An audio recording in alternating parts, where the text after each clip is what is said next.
good sticks, everyone? Welcome to the Captain Avalanche Fancast, your unofficial source for all things Colorado Avalanche hockey and more from a fan perspective. Welcome to our new summertime content, CAF Minicasts, where we try our best to satisfy yours and our desperate need for summer hockey. Hosted by me, Captain Avalanche Corey, and our local Sharks expert, Dom. Now, we're no insiders. We're not inside the locker room face-to-face with our favorite players, but we hope to create a relatable and welcoming environment because we're just like all of you listening. Fans with a deep passion for the game of hockey, and in this case, the Colorado Avalanche.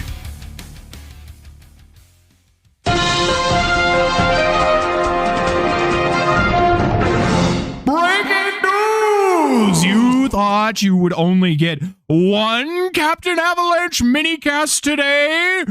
Well, you were wrong! Because as of this morning, Leo Carlsson is no longer the highest paid player in the NHL, but I think we all knew that was not destined to last very long. No, the new highest contract in the league, which will also probably not last for very long, is the San Jose Sharks' young phenom, Macklin Celebrini, signing a deal for 5 years worth $18.8 million per year for a total of $94 million. But it's not my opinion who's the most important one here. We'll jump right over to Dom from the Tank. Dom, this is your young superstar, your young stud, the man that I have called the next one. What is your immediate reaction? We've never done something like this before, recording same day that big news breaks. So how are you feeling? What are you thinking? Macklin Celebrini, Dom.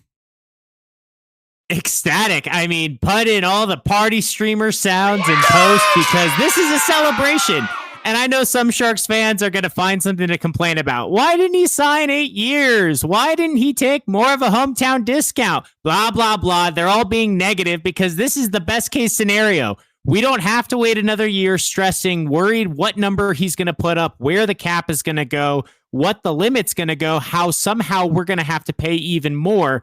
We have the superstar of the next generation, the cover of NHL 27, locked down for an additional 5 years. Technically, this contract doesn't even take effect until not this upcoming season, but the following season, when the cap is projected to go up another $10 million. So 18.8, most of it in bonuses. It's one of the most unique contracts ever. It's obviously the largest contract ever.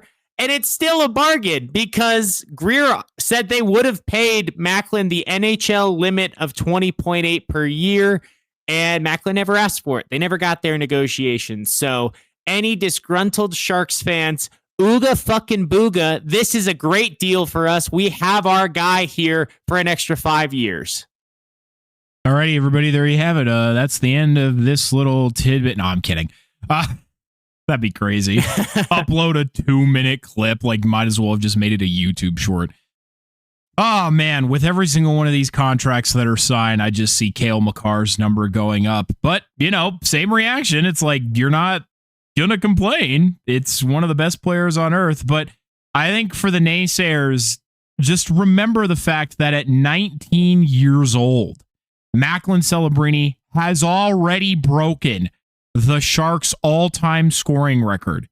For the entire time this team has existed, in year 2, Macklin Celebrini has already shattered it and is likely on his, at 19, meaning he is likely on his way to putting up much, much, much higher numbers. Mind you, this was Macklin Celebrini on a non-playoff San Jose Sharks team. They were fringe, but I mean, not necessarily the guy who has the most well-developed support around him, and he's still doing exactly what he did.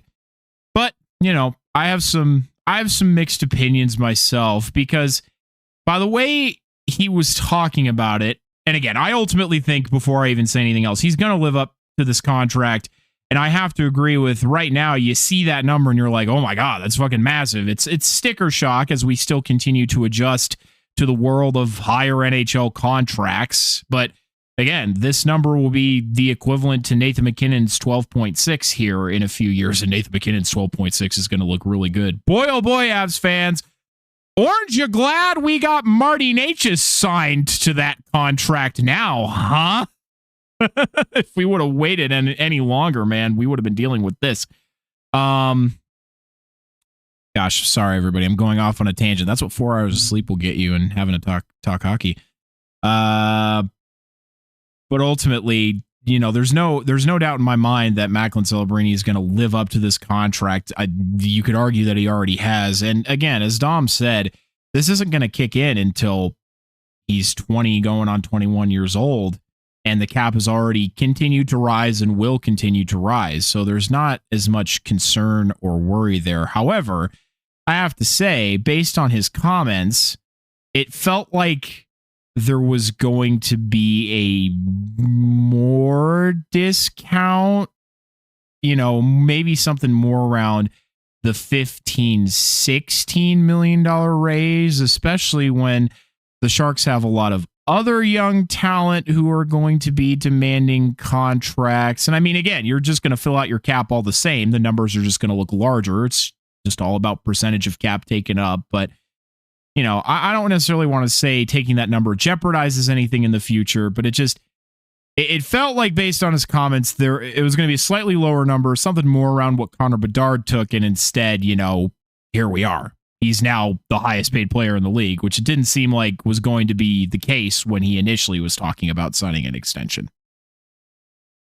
Well, he's worth the highest paid player in the league, and ultimately, I don't think he'll end up being that, like you said, where we are going to see bigger and bigger contracts over time. Give it a week or two, and it'll change.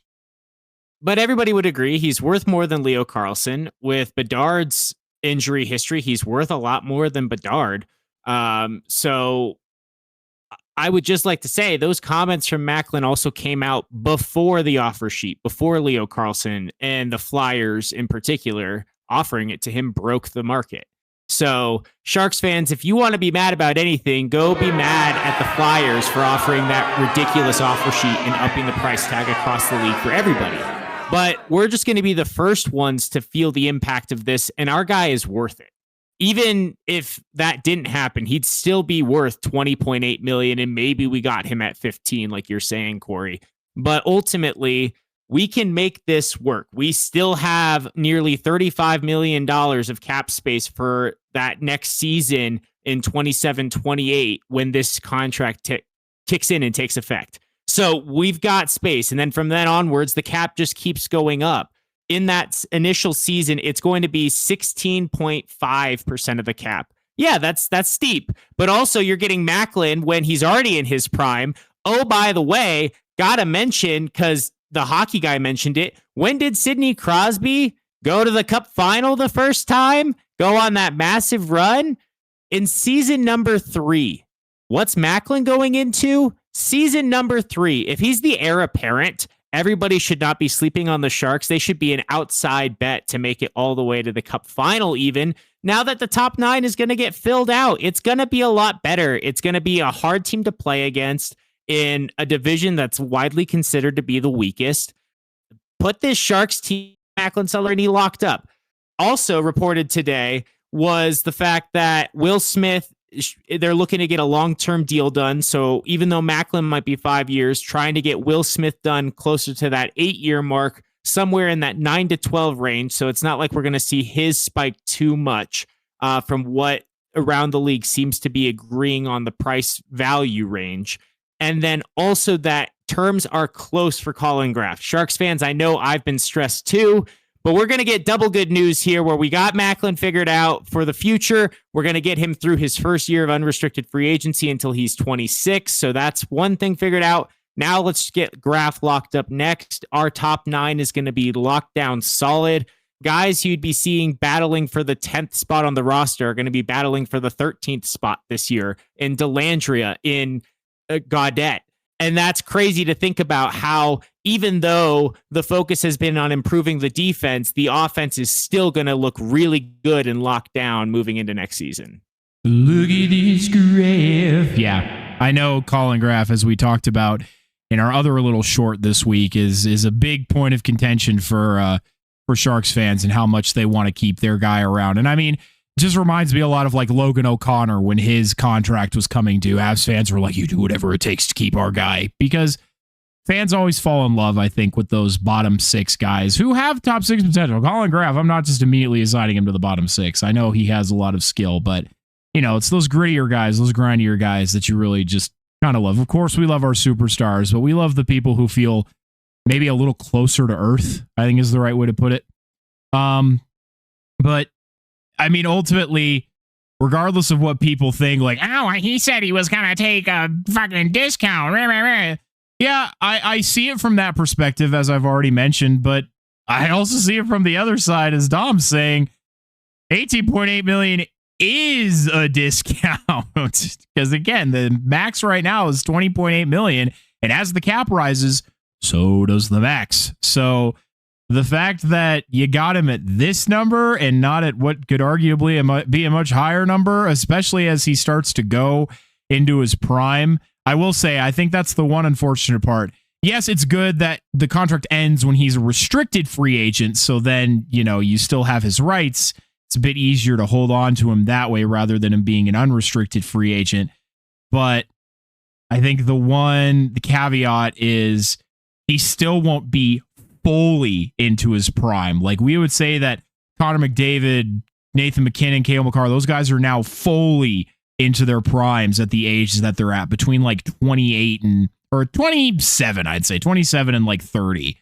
Whereas Macklin Celebrini, this contract runs out when he's 25, if I'm doing my math correctly. Yes? No, actually, so it does. We do get 1 full year. He will be an unrestricted free agent when this hits. We will get 1 year that he would have otherwise been a UFA. So there's two ways to look at this. He could have taken 4 years or wanted 4 years to walk straight to unrestricted free agency. 3 years would be still being a restricted free agent extension. So we did get a year of that done. Yes, 8 would have been more. It would have been better. However, he's only going to be 26. So any contract you sign, no matter how massive, that's where I think we might see him take more of a discount, where the league is at in 6 years, right? What the numbers are like. It's not crazy to think of a land where contracts are flying around in the 25 million range, and Macklin takes an uptick to 20 and is still below average and doing a Sidney Crosby. So I think we have to remember that as well. But I'm with you. It would be nice to have him here for 8 years and have him say the things Bedard said about, doesn't matter the amount of money, I'll stay with the San Jose Sharks for life. But he doesn't have to. That's not his obligation. The fact is, we should be celebrating that he's here, and there's no certainties in sport ever. But for now, as far as we can tell, Macklin is here for the foreseeable future. He's already the face of the NHL, literally. And who knows where he's going to go to in this time. So for now, if there's any concern about the longer term after 6 years from now, we'll kick that can down the road and figure it out when we get there, because right now is a time to celebrate and be happy, and to honestly start thinking about how deep of a playoff run this team can go on, because the defense is better. Askarov has another year of experience and will be the full-time starter next year, ready to see if what we got in him. And we have such a logjam of talent that if something goes wrong or during the season, we could still be upgrading, because somehow now it's hard to make sure there's room for everybody in the top 6 or even the top 9. With Graff, once he's signed, Chernyshov is still there. All of these prospects like Quentin Musty might never see NHL ice for Team Teal, but be a top liner in the AHL until he gets traded. There's so many things to be happy about as a Sharks fan. And the fact is that 27, 28 onwards, or 28, 29 onwards, Macklin's going to cost 15% or less of a cap hit. which means if you can't convince me, if the average player is, let's say you want to be at like 5% or less on average, let's say just do simple math, 20 guys, divide the cap, everybody gets 5%, right? I know it's technically a little bit less, but still, you can't convince me that Macklin's not worth 3 other players. So he's worth 3 times the cap in my book. Yeah, I was going to say, ultimately, I can see it once this contract expires, him taking even more. But again, that'll just be the nature of the fact that we now live in a world where the flat cap is gone and the cap will continue to rise. So that's just mathematically how it will work. Same as, again, how it's supposed to work in theory. You know, inflation goes up and so does your salary. So, and I mean, you might still see quote unquote discounts, but they'll look different to what we imagine them to be now. But I will say, going back to his comments, I do still ultimately see Macklin Celebrini doing what's right by the Sharks, because I do think that the NHL still has, despite this whole fiasco that we've had this summer with, you know, trade rumors and requesting trades and all that stuff. Why did I say stuff? I curse like a sailor. All that shit. That there's still a very big culture of loyalty in the NHL, and I definitely can see Macklin Celebrini, with Sid and Nate being some of his mentors, you know, sticking it out with that team. But I mean, I think he would also be kind of, you know, forgive me, stupid for not seeing what the Sharks have, are building, and will be. I mean, this is going to be a stupidly good team. I'm convinced the Sharks are going to be one of the top teams for a long time to come once these players really start to come into their own. This is going to be an absolutely brutal squad. You're going to see them on your schedule and just be like, fuck, we have to play those guys. This is going to be a scary team. Scary, scary, scary team. So, dare I say bloodbath? Hardy har. So I really just, I don't see Macklin Celebrini not ever being a lifetime Shark. I think with the situation of like McDavid, it's a little different because unfortunately he's just been on teams that have been horribly mismanaged all of his career. Whereas guys like Crosby and McKinnon and obviously now Celebrini, you know, not that it's been sunshine and rainbows all the time, but I think they have had the gift of good management and, you know, being able to be a part of an organization that does truly want to win and ownership that puts everything into it. So I think he will be a Shark for his entire career. That's the hope, and I agree. I think he will too. It's everybody's forgetting he hasn't worn the C yet for the Sharks, but that's coming this year. Oh yeah. And once he has that on, that obligation to himself, right? The leadership, the fact that he has worn the letter for Canada, and right, that's the type of lightly. That's the type of pressure that he's going to wear as a badge of honor and wear well and going to take seriously. That's what we see with Crosby, with McDavid. And McDavid is so badly wants to win one with the Oilers, and they just keep shooting themselves in the foot. Like, they don't even have a foot left. They put so many bullets through their foot that there's no foot left. They are just walking on a stump, which is probably why their goaltenders can't stop anything, because they can't push off. They're just like little stump legs. That was probably a bad metaphor, but it made sense in my brain, because even when they're trying to solve their problems, a la Darnell Nurse's contract, they managed to upset McDavid in the process because he didn't appreciate how that was handled. He liked playing with Darnell Nurse. So, yeah, it's such an entirely different situation. On top of that, Macklin's dad is the GM of the Warriors. He's not the Bay GM. Area. He's not Not the GM, but in that front office of that organization. And yes. So Macklin has grown up. He knows the area. It's home. They are royalty in the Bay Area. So I just, maybe he wants to get away from family at some point, but I don't see it. He has the opportunity to play in the Sunshine State, make all the sunshine, of California, play with this incredible young roster, be the franchise figurehead, and make bank. He's got everything you could ever want as a player. So no reason to think he will ever leave, assuming, Mike Grier doesn't mess this up. Knocking on wood. It's just not going to happen, though. Last thought, though, that I forgot to mention, of all those, trade requests that supposedly happened or were mentioned, how many of those trade requests have actually happened? One, Brady. That's it. Dylan Larkin still hasn't even been dealt with yet, and that's the one that was the most, far along. But Zach Werenski ended up staying. Connor Hellebuck, for now, as we, record this today, I'm sure it'll happen tomorrow, is staying. And all these other guys who apparently, the Team USA group chat, nobody's actually moved anywhere. Again, minus Brady. So I think it's going to be okay. Again, culture of loyalty in hockey. It's a lot different than other sports. We love seeing big time blockbuster trades. It's a lot of fun, obviously, for us here in the sports media side of things. But when you cheer for a team, you do appreciate seeing your top guys have the want and the will to stick around, especially through maybe harder times.